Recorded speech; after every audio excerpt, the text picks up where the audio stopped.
कर्मणा तस्मै संख्यानरूपाय नमोऽस्तु परमात्मने। मंगलं भगवान् वीरो मंगलं गौतमोद्गणी मंगलं कुन्दकुन्दाख्यो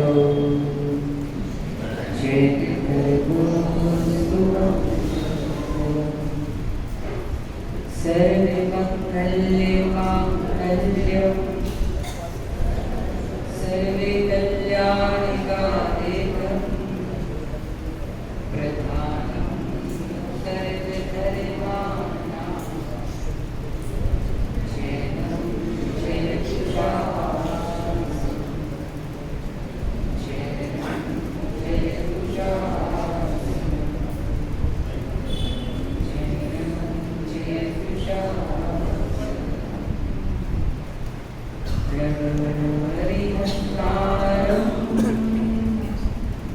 नमो सिद्धां नमो आयर्यां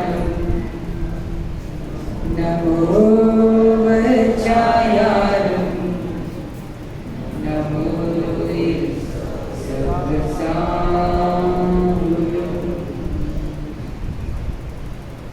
अनंतानंद परम सिद्ध भगवान की जय।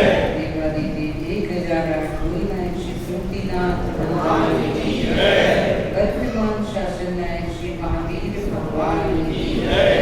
परम पूज्य अध्यात्म योगी आचार्य भगवान विशुद्ध सागर जी महाराज की जय। परम पूज्य श्रवणीय श्रेष्ठ सागर महाराज की जय। अहिंसा मई विश्व धर्म की जय।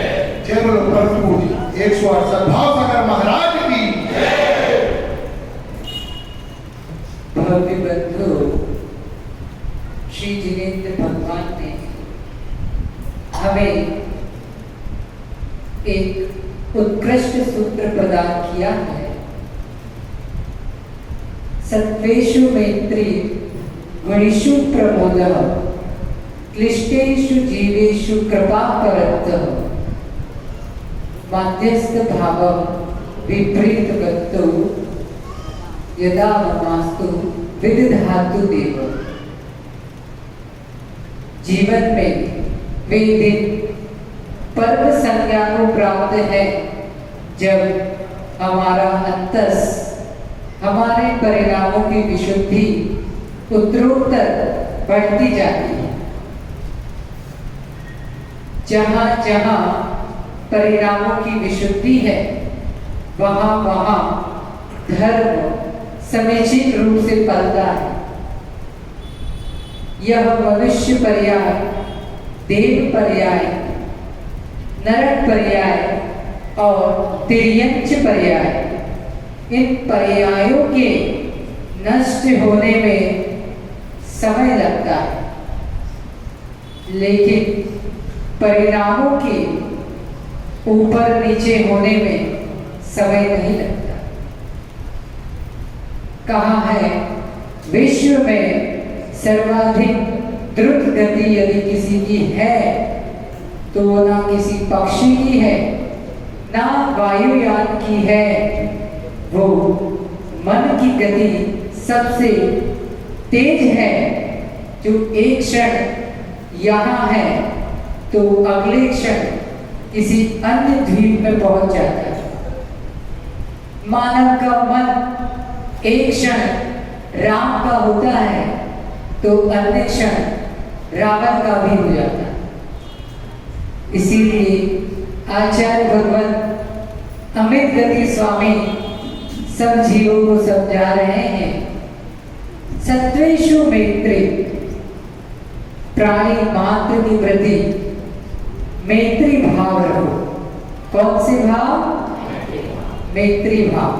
आप लोग तो 12 भावना में पढ़ते हैं ना, मेरी भावना में पढ़ते हैं।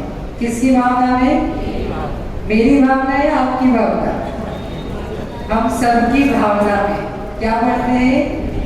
मैत्री भाव जगत से मेरा सब जीवों से नित्य रहे, दीन दुखी जीवों पर गुर से करुणा स्रोत बहे।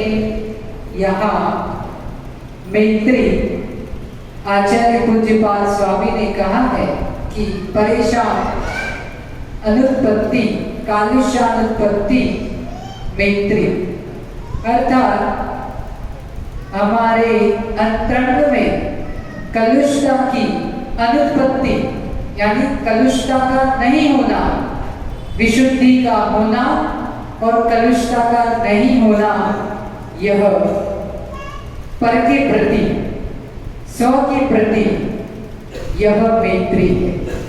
स्व और पर के प्रति अपने मन में कलुष्य भाव आत्म ध्यान रूपी परिणामों का नहीं होना, यही मैत्री है। आज सुबह बहुत से लोग आए थे, आपको एक बूढ़ी अम्मा ने आत्म ध्यान का एक बच्चे ने आत्म ध्यान के भेद बताए थे कि यह आत्म ध्यान किन किन कारणों से होता है। मूल रूप से ध्यान के दो भेद हैं, शुभ ध्यान और अशुभ ध्यान। 4 प्रकार से शुभ ध्यान, 2 प्रकार से कौन कौन से? धर्म ध्यान और शुक्ल ध्यान, और अशुभ ध्यान आर्द्र ध्यान और रौद्र ध्यान। इन्हें क्यों समझना? क्योंकि प्रतिदिन यह हमारे जीवन में यह ध्यान घटित होते रहते हैं।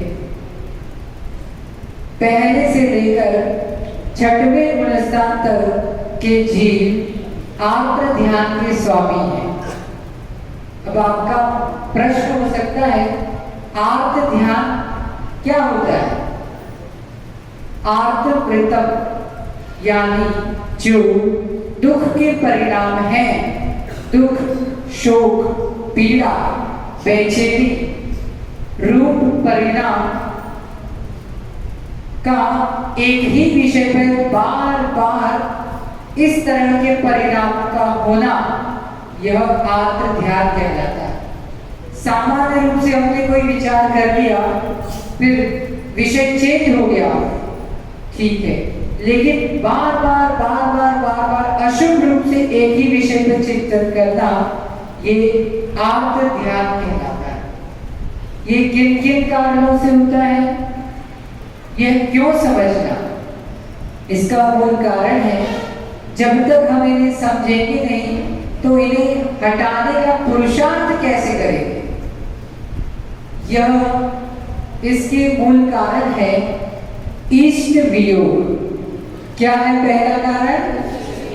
हमारे किसी प्रिय, पसंदीदा, इच्छित वस्तु, व्यक्ति, सामग्री आदि के वियोग हो जाने पर जो कंटिन्यूअस एक ही विषय पे बार बार विचार आते हैं, एकाग्रचित्त हो जाता है जब जीव, तो वह इष्ट वियोगज आत्म ध्यान कहलाता है। तब ऐसी स्थिति में हमें अनित्य भावना का चिंतन करना है। कौन सी भावना का? अब ये भाव आते हैं इष्ट वियोग से, सबके साथ आते हैं, लेकिन उसका उन्हें दूर करने का उपाय है अनित्य भावना का चिंतन करना कि संसार में कोई भी वस्तु चिरकाल तक नहीं रहने वाली।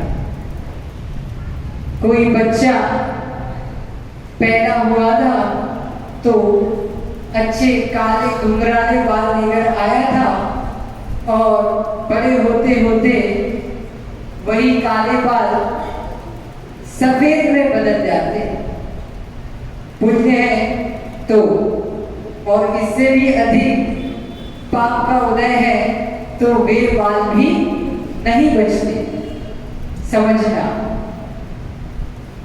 इष्ट वियोगज जो आर्त ध्यान है उसे कम करने के लिए, नियंत्रित करने के लिए अनित्य भावना कहती है कि संसार में जो जो हमें दिख रहा है सब कुछ तात्कालिक है। कैसा है? यानी कुछ समय का है और उसके बाद वह नष्ट होने वाला है। यह सोचने से हमारा अंतरंग का आत्मविश्वास और सकारात्मक चिंतन बढ़ता है। दूसरा आत्म ध्यान हो गया अनिष्ट संयोग। बोलो इंसान। जैसे मार्ग में जा रहे थे, कहीं एकदम से कोई सांप दिख गया या बिच्छू आपके पैरों के पास से निकला है, काटा नहीं है, लेकिन निकलने मात्र से हमारे परिणाम कैसे होते हैं? थोड़े दुखित, पीड़ित या शोक, बेचैनी के परिणाम रहते हैं। बेचैनी के परिणाम रहते हैं।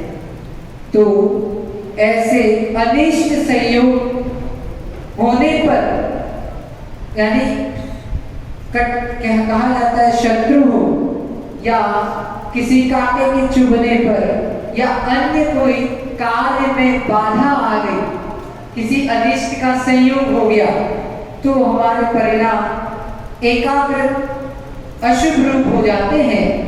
तो वह अनिष्ट संयोगज आत्म ध्यान कहलाता है।